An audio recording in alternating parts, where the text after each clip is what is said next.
नमस्कार दोस्तों, स्वागत है आपका। आज जो हम कहानी देखने वाले हैं दोस्तों, वो एक सच्ची कहानी है। ये जिस लड़की की कहानी है उसका नाम है बोनी। ये डॉक्टर ब्रायन विच जी के पास आई थी पास्ट लाइफ रिग्रेशन करवाने के लिए। जो समूह में पास्ट लाइफ रिग्रेशन करते हैं वैसा उसने अपना पास्ट लाइफ रिग्रेशन करवाया था। पास्ट लाइफ रिग्रेशन में उसने बहुत ही अलग झलक देखी दोस्तों, और बहुत ही ऐसी चीज़ें उसने देखी जो बहुत ही ज़्यादा अचरज में हमें डाल सकती है। उस पास्ट लाइफ रिग्रेशन में उसका एक पूर्व पति, उसका ऐसा पति जिसके साथ अब उसका डिवोर्स हुआ था, वो भी वहाँ पर आया था और दोनों ने एक साथ वहाँ पर उनका पूर्वजन्म चिकित्सा हुई थी। पूर्वजन्म रिग्रेशन जो है पास्ट लाइफ रिग्रेशन, उसमें चिकित्सा उसकी हुई थी। तब उसने ये देखा दोस्तों, जब बोनी ने अपना पास्ट लाइफ रिग्रेशन देखा तब उसने एक पब मतलब ऐसी जगह होती है जहाँ पर लोग मिलकर ऐसे शराब पीते हैं, तो वहाँ पर वैसा एक पब के चित्र उसने वहाँ पर देखा।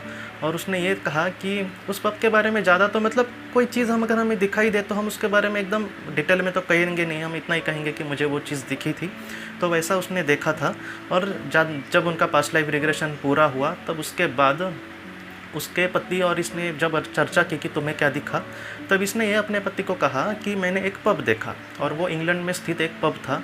तब उसके पति ने डायरेक्टली ये कहा कि वो सन 1800 का पब था क्या। तो इसने कहा कि हाँ, तुम्हें कैसे पता चला। वो जो पब था वो सन 1800 का था, वो उस वक्त का काल था।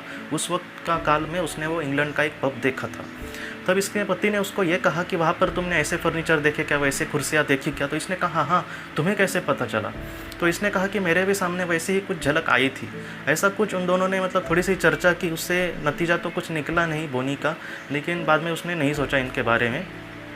बाद में जब वो दोस्तों घर पे भी वो अभ्यास करती थी पास्ट लाइफ रिग्रेशन का, तो इस वजह से दोस्तों घर पे जब उसने पास्ट लाइफ रिग्रेशन का अभ्यास करने की कोशिश की, तब उसने ये देखा कि उस पब में अब वो सारी चीज़ें अब क्लियर थोड़ी सी आने लगी उसके सामने।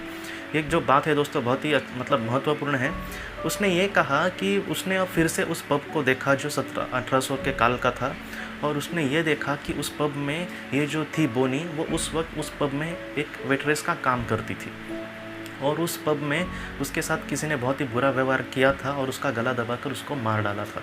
और बाद में जिस मारने वाले इंसान को जब इसने देखा, उसकी आंखों में देखा, तब उसको ये पता चला कि उस वक्त जो मारने वाला इंसान था वो और कोई नहीं दोस्तों, इसका इस जन्म का वो पति था, पूर्व पति, जो अभी क्या उसके साथ जो मुलाकात हुई थी, मैंने कहा था वो।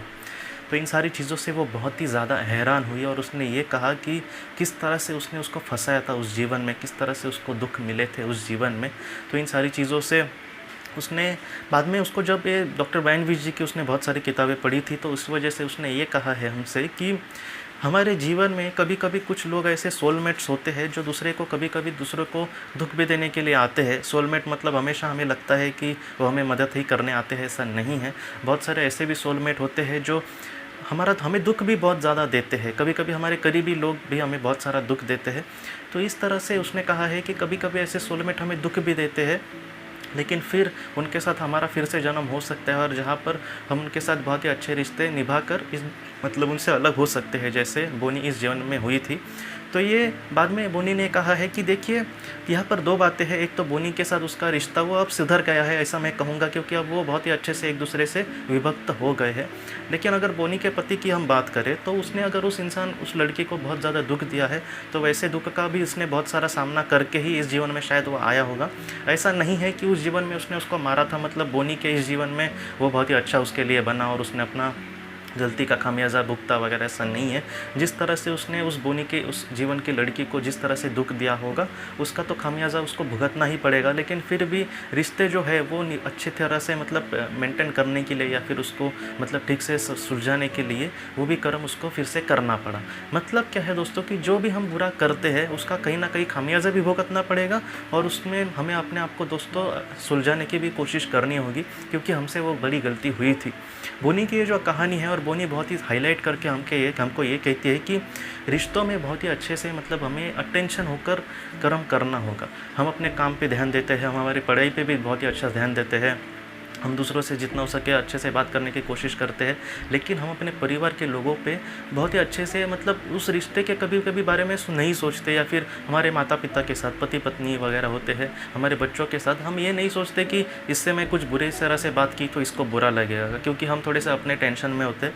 लेकिन ये जो बोनी की कहानी है, मुझे लगता है कि ये हमें ये सिखाती है कि जितना हो सके, जितना हम मतलब अपने काम पे हमारे बॉस के साथ जितने मतलब सोच विचार करके कहते हैं, ऐसा ना कहे कि उनको कुछ बुरा लग जाए वो मुझे कुछ मतलब भड़क जाए मुझ पर। तो जितना हम अपने बॉस के साथ बोलते समय सोच विचार करके बोलते हैं, मुझे लगता है कि हमारे परिवार वालों के साथ भी जितना हो सके हमें प्यार से बात करने की कोशिश करनी होगी, उनको समझ लेना होगा।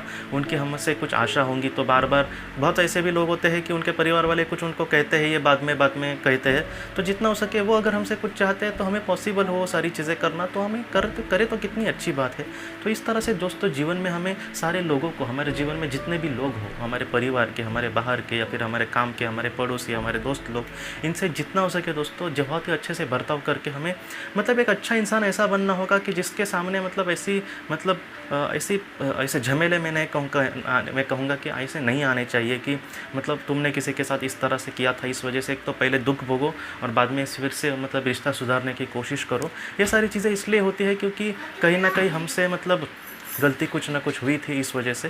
तो इस वजह से सबसे ज़्यादा महत्वपूर्ण यही है कि हम सारे रिश्तों को, जो भी हमारा रिश्ता हो, सारे लोगों के रिश्ते को, जो हमारा करीब हो या फिर थोड़ा सा दूर हो, जितना हो सके दोस्तों हमसे कोई गलती ना हो इन सारी चीज़ों में, इसके लिए हमें थोड़ा सा अपने आप पर ध्यान देने की कोशिश करनी है और जीवन में आगे बढ़ना होगा। ये जो हम कभी कभी किसी का बुरा करते हैं वो हमारे ही सामने फिर से नहीं आ जाए, इस वजह से मैं सारी चीज़ें आपसे कह रहा हूँ दोस्तों। तो एक अच्छा इंसान, एक अच्छे कर्म करने वाला इंसान, एक निस्वार्थ कर्म करने वाला इंसान जो होता है वो धीरे धीरे आगे ही बढ़ता जाएगा और उसके आत्मा का स्तर इतना बाद में बढ़ जाएगा कि फिर से उसको पृथ्वी पर आने की ज़रूरत नहीं होगी। उसकी आत्मा का जो लेवल होगा वो बहुत ही बड़ा ऐसे वक्त में हो जाता है दोस्तों। आज की इस बात को लेकर अगर आपके कोई भी सवाल हो तो आप ज़रूर पूछें, जितना हो सके मैं उसका आपको जवाब देने की कोशिश करूँगा। हम अपनी अगली वीडियो में मिलते हैं। आप अपने परिवार का ख्याल रखना। आपका बहुत बहुत धन्यवाद। ज़िंदगी की रोशनी ये संस्था ऐसे लोगों के लिए काम करती है जिन्होंने किसी अपने को खोया है या फिर जो लोग अपनी ज़िंदगी में बहुत ही ज़्यादा दुखी है। जो लोग इस संस्था से जुड़ते हैं उनको तकरीबन 50 किताबें भेजी जाएगी उनके व्हाट्सएप पर या फिर ईमेल पर। ये किताबें आत्मलोक या फिर मौत के बाद हमारे साथ क्या होता है, इन सारी चीज़ों की आपको पूरी तरह से जानकारी देगी। और इसके साथ साथ आपको एक पास्ट लाइफ रिग्रेशन थेरेपी की ऑडियो भी भेजी जाएगी।